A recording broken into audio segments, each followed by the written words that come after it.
Hi everyone. జనరల్‌గా ఒక professional investor and అలాగే నార్మల్ ఇన్వెస్టర్ ఇద్దరు కూడా సిమిలర్ టైప్ ఆఫ్ షేర్స్ కొంటూ ఉంటారు. కానీ ప్రొఫెషనల్ ఇన్వెస్టర్‌కి మంచి రిటర్న్స్ వస్తూ ఉంటాయి. బిగినర్ ఇన్వెస్టర్స్‌కి తక్కువ రిటర్న్స్ వస్తూ ఉంటాయి. ఎందుకు ఇలా జరుగుతుంది? ప్రొఫెషనల్ ఇన్వెస్టర్స్ వాళ్ళ లైఫ్‌లో వాళ్ళు చేసిన తప్పుల్ని తెలుసుకొని అవి చేయకుండా ఫర్దర్‌గా ఇన్వెస్ట్ చేస్తూ ఉంటారు కాబట్టి బిగినర్ ఇన్వెస్టర్ కంటే ప్రొఫెషనల్ ఇన్వెస్టర్‌కి రిటర్న్స్ ఎక్కువ వస్తూ ఉంటాయి.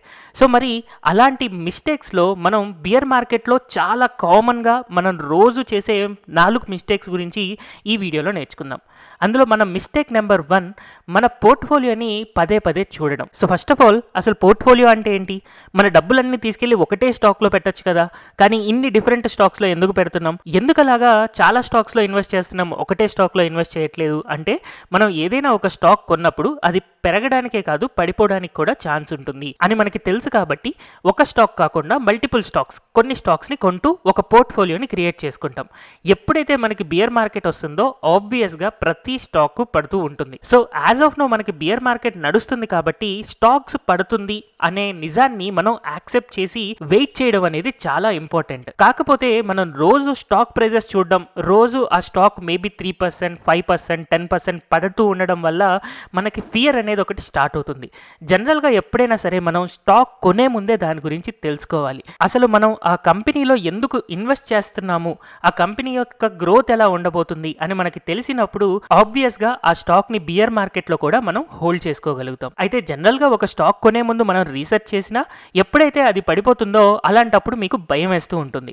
అందుకని మనం ఏం చేయాలి అంటే ఎందుకు కొన్నామో రాసుకోవాలి. జనరల్గా ఒక మంచి ఇన్వెస్టర్ ఎవరైతే ఉన్నారో వాళ్ళు ఆబ్వియస్గా వాళ్ళు ఎందుకు కొంటున్నారు అనే పాయింట్స్ని కొనక ముందే నోట్ చేసుకుంటారు. బట్ ఒకవేళ మీరు మీ పోర్ట్ఫోలియో స్టాక్స్ని ఎందుకు కొన్నారో గనక రాసుకోకపోతే ఇప్పుడైనా సరే ఒకసారి ట్రై చేయండి. ఖచ్చితంగా అది మీకు మీ కాన్ఫిడెన్స్ అండ్ పేషెన్సీని పెంచుతుంది. సో స్టాక్ మార్కెట్ని మీకు ఇంకొంచెం క్లియర్గా అర్థం అవ్వడం కోసం నేను మీకు ఇక్కడ ఒక 2 ఎగ్జాంపుల్స్ చూపిస్తాను. సో జనరల్గా మనం బజాజ్ ఫినాన్స్ స్టాక్ని 100x రిటర్న్స్ ఇచ్చిన స్టాక్ అని చెప్తూ ఉంటాం కదా. అయితే ఇక్కడ చూడండి, 2017లో బజాజ్ ఎక్కడైతే ట్రేడ్ అవుతుందో 2020లో కూడా ఆల్మోస్ట్ ఆల్ అదే లెవెల్లో ఒకసారి ట్రేడ్ అయింది. అంటే 3 సంవత్సరాల తర్వాత ఎవరైతే బజాజ్ ఫినాన్స్ స్టాక్ కొన్నారో వాళ్ళకి నో ప్రాఫిట్ నో లాస్లో కనపడితే ఆబ్వియస్గా వాళ్ళకి భయం వస్తుందా రాదా? వస్తుంది కదా. చాలామంది ఎగ్జిట్ అయిపోయి ఉంటారు కూడా అక్కడ.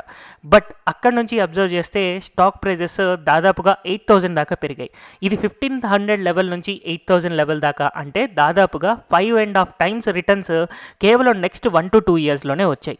ఇక్కడ గనక మనం పేషెన్సీ కోల్పోయి ఉంటే, అంటే ఇక్కడ మనం పోర్ట్ఫోలియో రోజు మార్కెట్ పడుతున్నప్పుడు చూస్తున్నాం అనుకోండి బియర్ మార్కెట్లో, ఖచ్చితంగా మనం ఏదో ఒక రోజున భయపడి ఎగ్జిట్ అయిపోతాం. అందుకని ఆ భయపడకుండా ఉండాలి అని అంటే మనం అసలు ఆ షేర్ని ఎందుకు కొన్నాము అనేది మనం నోట్ చేసుకోవాలి. ఆ బిజినెస్ ఇంకా అలాగే కంటిన్యూ అవుతుంది, గ్రోత్ ఉంది అన్నప్పుడు కాన్ఫిడెంట్గా మనం హోల్డ్ చేసుకోవాలి. సో బజాజ్ ఫినాన్సే కాదు, ఈవెన్ టీసీఎస్ అబ్జర్వ్ చేయండి. టీసీఎస్ 2014లో ఏ లెవెల్లో ఉందో 2020లో, అంటే 6 ఇయర్స్ తర్వాత కూడా ఆ ప్రైస్ లెవెల్లోనే ట్రేడ్ అయింది.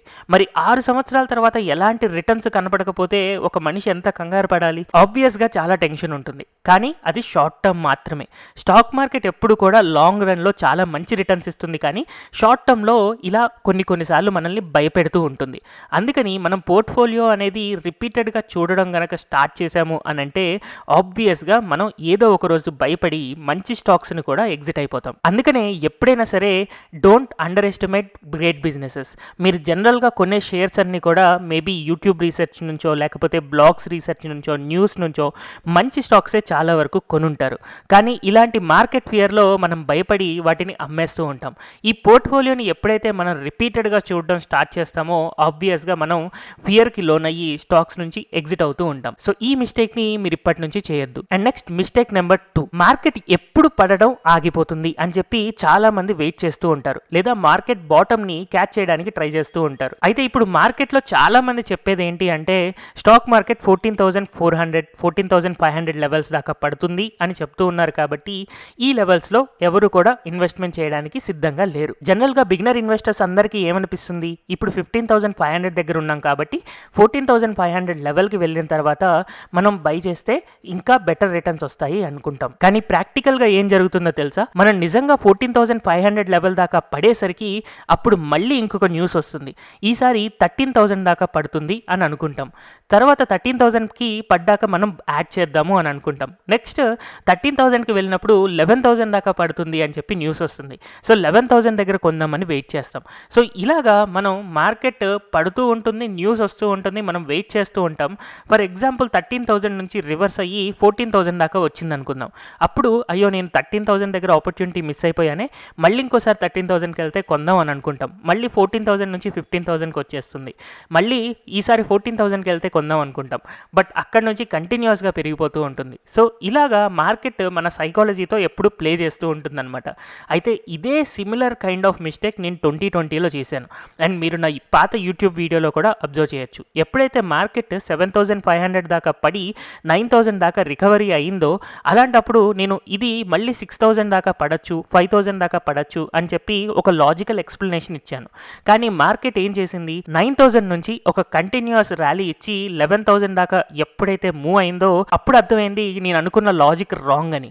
సో ఈ 9,000 నుంచి 11,000 లెవెల్లో నేను ఇన్వెస్ట్ చేయకపోవడం వల్ల నా స్టాక్స్ ఏవైతే ఉన్నాయో దాదాపుగా 30-40% పెరిగిపోయాయి. సో నేను ఆ స్టాక్స్ అన్నిటిని కూడా 30-40% పెరిగిన తర్వాత కొనాల్సి వచ్చింది. అందుకని నా లైఫ్లో నేను పాస్ట్లో చేసిన మిస్టేక్ మళ్ళీ రిపీట్ చేయకూడదు అండ్ నా సబ్స్క్రైబర్స్ కూడా రిపీట్ చేయకూడదు అని నేను ఈ పాయింట్ని ఇంత క్లియర్గా ఎక్స్ప్లెయిన్ చేస్తున్నాను. సో మెయిన్గా మనం గుర్తుపెట్టుకోవాల్సింది ఏంటి, మార్కెట్ బాటమ్ కోసం వెయిట్ చేయొద్దు. మనం ఎప్పుడు కూడా ఒక సిస్టమేటిక్ ఇన్వెస్ట్మెంట్ని ప్లాన్ చేసుకోవాలి. ఫర్ ఎగ్జాంపుల్ మన దగ్గర ఒక ₹1,00,000 ఇన్వెస్ట్మెంట్ ఉంటే యాజ్ ఆఫ్ నో మనం 20,000 ఇన్వెస్ట్ చేసి ప్రతి 1000 పాయింట్లు పడేటప్పుడు మనం ఇంకొక 20,000 యాడ్ చేసుకుంటూ వెళ్ళినా మనం 5 సార్లు పడేదాకా అంటే 11,500 దాకా పడేదాకా మన దగ్గర డబ్బులు ఉంటాయి కాబట్టి మనం ఇన్వెస్ట్ చేస్తూ వెళ్తాం.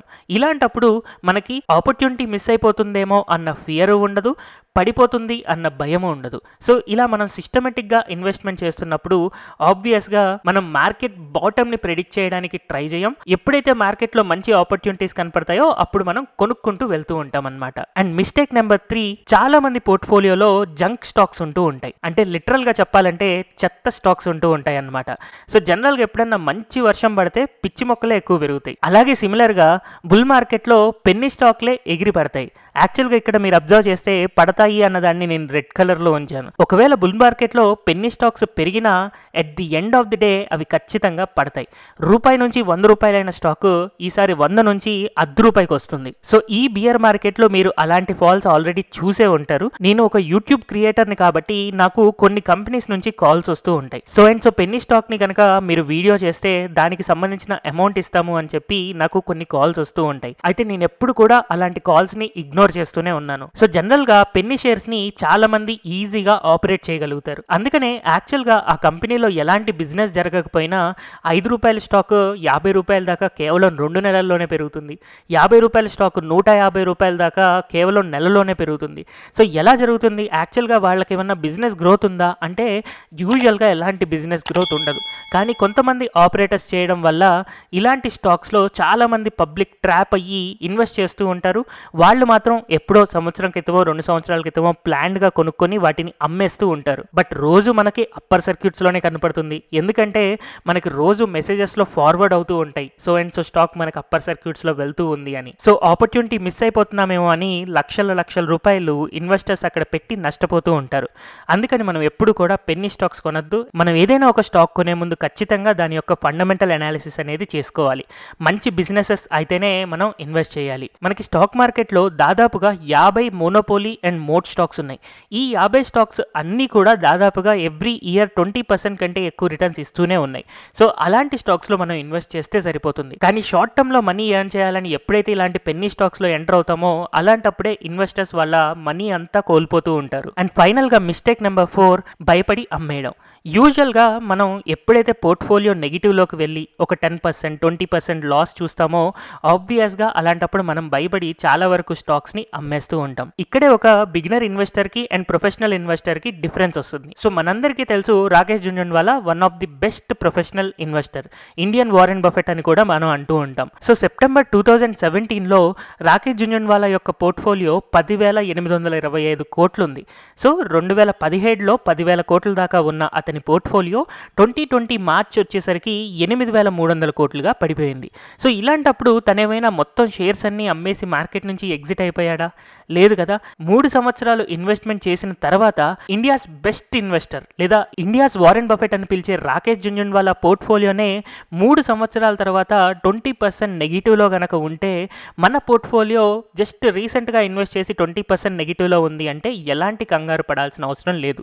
స్టాక్ మార్కెట్ అందరినీ కూడా ఈక్వల్గా చూస్తూ ఉంటుంది. కాకపోతే మార్కెట్ నుంచి ఎవరు మంచి రిటర్న్స్ సంపాదించగలుగుతారు అంటే, కొంచెం స్టాక్స్ని టైం చేసి లోవర్ లెవెల్స్లో ఎక్కువగా కొనుక్కున్న వాళ్ళు మార్కెట్లో ఎక్కువ రిటర్న్స్ వస్తూ ఉంటాయి. అండ్ మోస్ట్ ఇంపార్టెంట్లీ, ఒకవేళ మనం లోవర్ లెవెల్స్లో కొనకపోయినా మనకి గనక పేషెన్సీ ఉంటే అలాంటప్పుడు ఆబ్వియస్గా మంచి రిటర్న్స్ వస్తాయి. బజాజ్ ఫైనాన్స్ స్టాక్ లాస్ట్ 10 సంవత్సరాల్లో 90 రూపాయల నుంచి 9,000 దాకా పెరిగింది.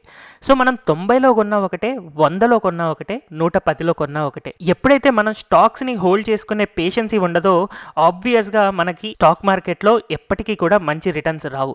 ఇలాంటి రెసెషన్ పీరియడ్లో ఎస్పెషల్లీ ఎప్పుడైతే మార్కెట్స్ కొలాప్స్ అవుతూ ఉంటాయో ఖచ్చితంగా రోజు ఏదో ఒక నెగిటివ్ న్యూస్ వస్తూనే ఉంటుంది.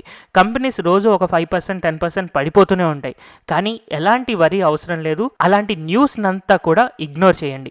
మనం ఎప్పుడైతే క్వాలిటీ స్టాక్స్లో ఇన్వెస్ట్ చేస్తామో ఆబ్వియస్గా మనకి మంచి రిటర్న్స్ వస్తాయి. సో ఏవైతే moat businesses like TCS, DMart, Titan, Bajaj Finserv, Pidilite, Asian Paints, Maruti Suzuki ఇలాంటి స్టాక్స్ ఉంటాయో ఇవన్నీ కూడా మనకి ఎప్పుడు కూడా కంటిన్యూస్ గ్రోత్ ఇస్తూనే ఉంటాయి. ఇలాంటి బియర్ మార్కెట్లో మనకి పెద్ద ఫాల్ రాకుండా ప్రొటెక్షన్ని కూడా ఇస్తూ ఉంటాయి. సో ఇలాంటి స్టాక్స్ని మనం కనుక డిప్స్లో యాడ్ చేసుకుంటున్నాము అంటే ఆబ్వియస్గా మనం స్టాక్ మార్కెట్ నుంచి మంచి రిటర్న్స్ పొందుతాం, కాన్ఫిడెంట్గా ఉండగలుగుతాం, పేషెన్సీతో ఉండగలుగుతాం, అండ్ ఇంపార్టెంట్లీ హెల్తీగా ఉండగలుగుతాం, వెల్తీగా ఉండగలుగుతాం. సో ఈ 4 మిస్టేక్స్ చేయకుండా మీరు మంచి సక్సెస్ఫుల్ ఇన్వెస్టర్స్గా ఉంటారని ఎక్స్పెక్ట్ చేస్తూ thank you everyone for watching this video.